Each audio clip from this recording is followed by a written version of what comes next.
Hey guys, I'm Francis Booker, and welcome to Under the Hooded. I am not a lawyer. This may come as a surprise to some of you who looked at me and thought, that guy's a lawyer. You'd be wrong. I actually have very little understanding about law in general. However, today we're going to test just how well I would do if I was a lawyer. So I found this website here, which I will link in the description below. If any of you guys are studying to be lawyers, maybe this will help you. I don't know. So the bar exam is an exam that lawyers have to take in order to practice law. It's an exam you take after you finish law school. As I mentioned, I'm not a lawyer. I'm actually not in law school. I'm actually not thinking about going to law school. So I really don't know anything about law other than what I've picked up from random people along the way. But I'm going to see how well I would do on this practice law exam. Practice bar exam, I mean. So there's only 3 questions here, but they're kind of long.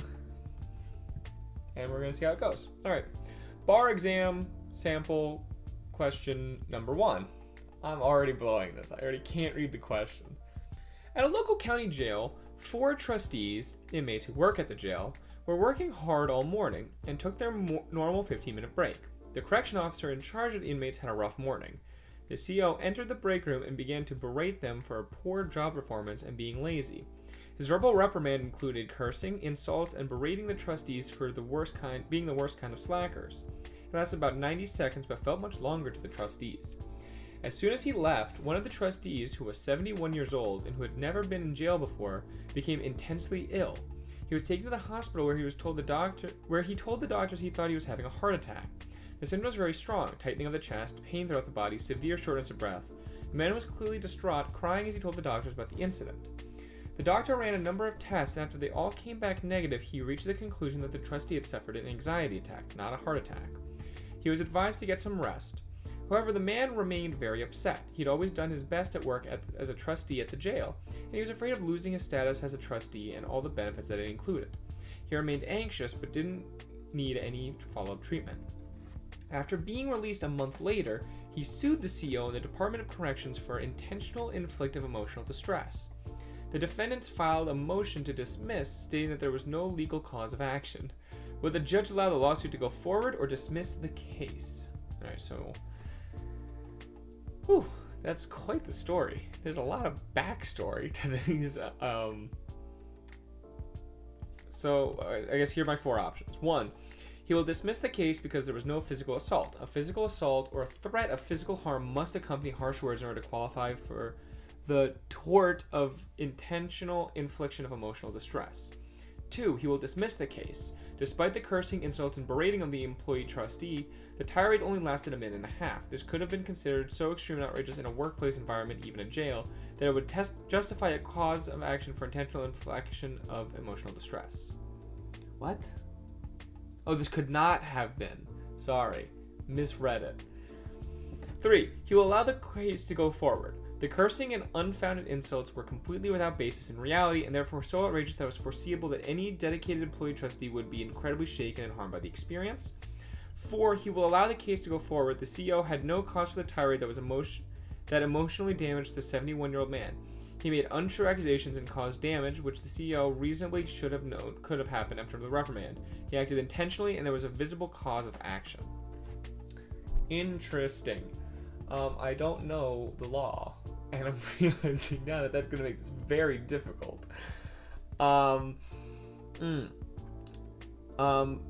Don't take anything I say as legal advice. I have no clue. I think 1 is not it, because I don't think there needs to be threat of physical assault to emotional distress. I don't know, that doesn't really make sense to me. And I also don't think 3 is. Just because it says that it was foreseeable that any dedicated employee would be incredibly shaken, and I don't think that was foreseeable. So those 2 don't make sense. I don't know whether he would dismiss or allow the case. I don't like 2 because it says that it could not be considered so extreme or outrageous. But I feel like it could be. So I'm going to go with 4. He would allow the case to go to trial because he caused damages. I guess I'll find out at the end. Ooh, spooky, exciting. Stay around till the end if you want to find the answer. All right, bar exam sample question number 2. A doctor was called upon to testify. Oh, I actually read this one, but I didn't look at the answer. A doctor was called upon to testify at a trial in a personal injury case. His testimony focused on both treatment and the patient's refusal to take prescribed medications on a regular basis. It became clear throughout his testimony and cross-examination that the doctor was not there when the patient refused medications. The nurses handled medication distribution and reported the refusals in the patient's chart. These charts were not introduced into evidence at the trial. The defense objected and moved to strike the portion of the doctor's testimony. What is the likely holding of this trial judge on this objection to the doctor's testimony regarding the refusal to take medication? This one I find interesting. I don't talk about it very often, but I am studying to go to medical school, so this one has something to do with a doctor and a court case, so I find this one interesting. 1. Sustained. The testimony was irrelevant and immaterial. 2. Overruled. The doctor was the doctor was the patient's doctor, and as such is allowed to rely on the notes provided by the nurses and the patient's charts. 3. Overruled. The doctor has knowledge that the medical records kept on the patient's charts in the hospital are highly reliable. Therefore, as an expert, he is allowed to rely on these recorded notes to draw his conclusions and testify as such. 4. Sustained. This testimony was hearsay. The doctor was neither there to witness the patient's refusal, nor was the person notating these incidents. Therefore, the doctor had no personal knowledge of these events, and his testimony was based on unauthenticated medical records that were not entered into evidence. So this one is interesting,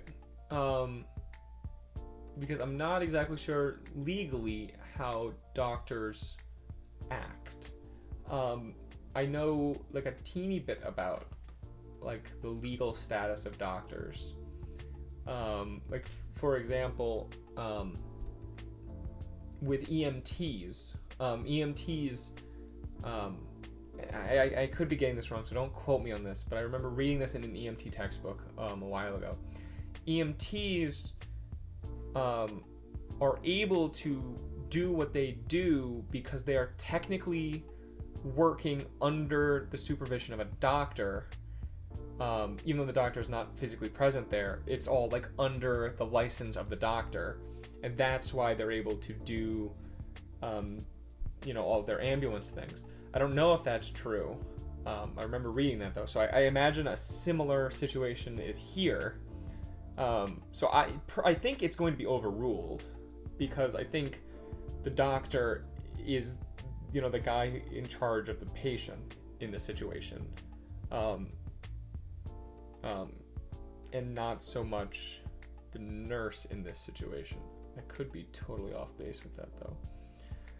My guess is that 2 doesn't make super sense to me, just because it says he's allowed to rely on the notes provided by the nurses, but I would think you'd have to enter the notes into the court case like as evidence. So like I think it's overruled, but I don't think for that reason. I think it's because he is he has I like 3 because he has the knowledge of the medical records, and the reliable records, and he is the expert called in on this. So I'm gonna go with 3 on this one.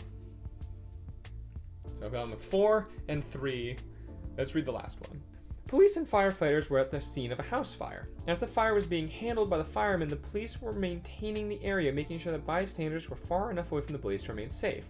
A car drove up and out of curiosity parked nearby to watch the efforts to fight the fire. However, this car was blasting very loud music and contributing to the overall chaos at the scene.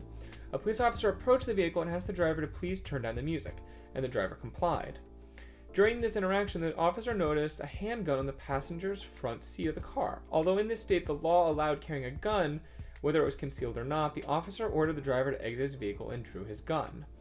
The other policemen saw this first officer draw his gun, and so they rushed to his aid, drawing their guns as they approached. They surrounded the vehicle and the driver, who was now standing outside the car with his hands behind his head. The driver was told to face the car, and they slapped handcuffs on him and sat him down on the curb. A thorough search of the vehicle ensued, during which cocaine and illegal amphetamines were found. He was arrested and charged with drug possession. A motion to suppress based on the Fourth Amendment violation was filed by his lawyer. How will the court most likely rule? I don't remember which one's the Fourth Amendment. I remember the Fifth. You can plead the Fifth. I don't remember which one's the Fourth, though. I wish Michael were here, he could tell me which one's the Fourth. Michael knows those amendments, I feel like. The drugs will be suppressed. The officer overreacted to the stop, which was only based on loud music. He began an arrest in a situation where there was no probable cause to do so. The drugs are admissible. The act of driving up to the house fire, which is already a chaotic situation with loud music blasting, was indicative of volatile behavior. When the officer saw the gun in the front passenger seat, that elevated the situation. The officer had a duty to protect everyone involved, so the arrest and search were reasonable. The drugs will be suppressed. Just because the officer noticed a gun on the front seat, it does not indicate any law had been broken in a state that allows people to carry guns. Therefore, he had no cause to arrest the driver or search the car. The drugs are admissible. For the safety of everyone involved, the officer had the right to remove the driver from the vicinity of his gun. And everything else that transpired was properly motivated by the officer's duty to protect everyone in the area. That is tough. I do not know. My first thought is that I'm vaguely familiar with probable cause. And my thought is that the officer doesn't have probable cause in this situation because, even it says that he's allowed to carry the gun. And so the only law it seems like he actually broke was the drugs. And they searched the car without having any idea that there were going to be drugs. So I don't really see a probable cause. So I'm going to say they're going to be suppressed. Now, what's confusing me about that, though, is 1 and 3 seem very similar. And usually, this is a little pro tip for any of you guys taking standardized tests. If 2 answers essentially are the same thing, that can't be the right answer because there's only one right answer in a multiple choice question. However, I do think 1 is phrased in a way that is extreme, if that makes sense. So that's another test taking tip. If any of you guys, I take a lot of standardized tests. So if any of you guys are interested, if there's ever an answer that uses like always or never or just sounds kind of out there and extreme, usually it's not the right answer because there's usually exceptions to those kind of rules and there's all this kind of stuff. So saying the officer overreacted doesn't sound right to me. It sounds kind of weird. So I'm going to go with 3. The drugs will be suppressed. Did not indicate any law was broken and therefore had no cause to arrest the driver. All right. Let's see how I did. Am I ready to be a lawyer? Probably not. But I am curious how I did. So number 1, I said on number 1, 4, he will allow the case to go forward. The correct answer is 2, he will dismiss the case. Of course it is.